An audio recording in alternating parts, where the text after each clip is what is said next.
விகடன் இணையதளம் முடக்கப்பட்டதாக செய்திகள் வெளியான நிலையில் மத்திய அரசிடமிருந்து எந்த அறிவிப்பும் வெளியாகவில்லை என அந்நிறுவனம் விளக்கம். கருத்து சுதந்திரத்திற்காக களத்தில் நிற்போம் என்றும் உறுதி. 100 ஆண்டு காலமாக இயங்கி வரும் விகடன் இணையதளம் முடக்கப்பட்டிருப்பதற்கு முதலமைச்சர் மு க ஸ்டாலின் கண்டனம். கருத்துக்களுக்காக ஊடகங்கள் முடக்கப்படுவது ஜனநாயகத்திற்கு அழகல்ல என்றும் கருத்து.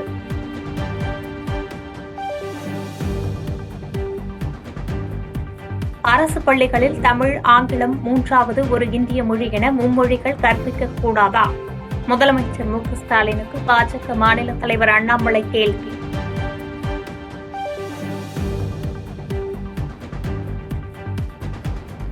திமுகவின் தகவல் தொழில்நுட்ப அணி துணை செயலாளராக திவ்யா சத்யராஜ் நியமனம். சமீபத்தில் கட்சியில் இணைந்த நிலையில் பொறுப்பு.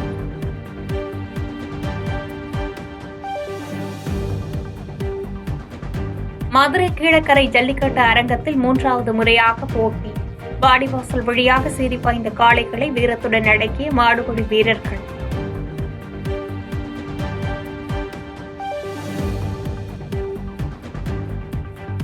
விஜய்க்கு பாஜகவுடன் உறவு, கேட்காமலேயே பாதுகாப்பு வழங்குகிறது மத்திய அரசு.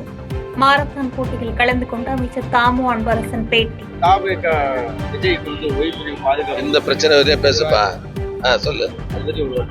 என்ன பண்ண அதுவா முக்கியம்? அதுல என்ன தெரியுது? இதுல இருந்து பிஜேபி காரன் அவங்களுக்கும் கூட்டணி இருக்குன்னு தெரியுதா இல்லையா? கேட்காதே, அவர் இன்னும் ஃபீல்டுக்கே வரல. ஆனா இருந்தாலும் மத்திய அரசு பாதுகாப்பு கொடுக்குதுன்னு அர்த்தம், அவங்கள உறவு இருக்குதுன்னு அர்த்தம். சென்னை கொடுங்கையூரில் உள்ள தொழிற்சாலையில் பயோகேஸ் பாய்லர் பிடித்து விபத்து. சுவர் இடிந்து விழுந்ததில் தொழிலாளர் ஒருவர் உயிரிழப்பு.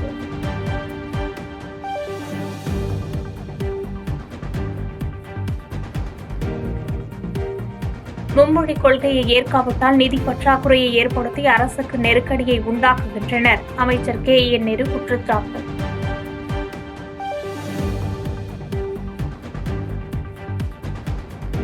வாலாஜாபேட்டை சுக்குச்சாவடியில் அதிகாலையில் நடிகர் யோகி பாபு சென்ற கார் விபத்தில் சிக்கியது. நடிகர் யோகி பாபு காயமின்றி உயிர் தப்பிய நிலையில் வேறு கார் மூலம் அங்கிருந்து புறப்பட்டு சென்றார்.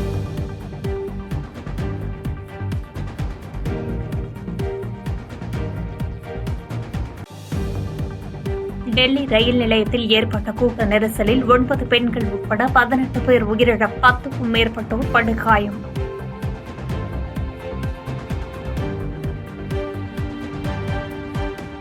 டெல்லி கூட்ட நெரிசலில் உயிரிழந்தவர்களின் குடும்பத்திற்கு நிவாரணம் அறிவித்தது ரயில்வே நிர்வாகம்.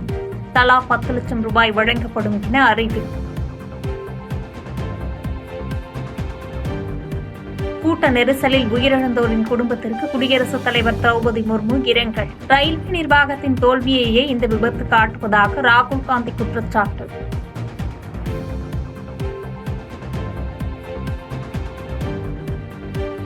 அனைத்து கட்சி பெண்களை சேர்த்து பெண்கள் தொடர்புடைய பிரச்சினைக்கு கூட்டுக்குழு அமைத்து நடவடிக்கை எடுக்க வேண்டும். பாஜக நிர்வாகி குஷ்பு வலியுறுத்தல்.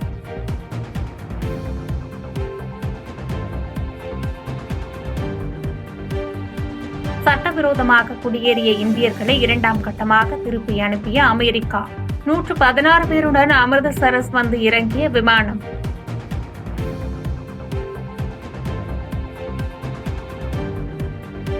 பிரதமர் மோடி பிற்படுத்தப்பட்ட வகுப்பை சேர்ந்தவர் அல்ல என்று தெலுங்கானா முதலமைச்சர் ரேவந்த் ரெட்டியின் கருத்தால் சர்ச்சை. ராகுல் காந்தியின் சாதி மத பின்னணி குறித்து கேள்வி எழுப்பி விமர்சித்து பாஜக.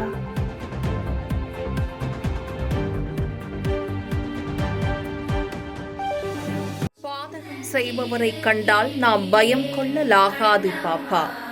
மோதி மிதித்துவிடு பாப்பா, அவர் முகத்தில் உமிழ்ந்துவிடு பாப்பா.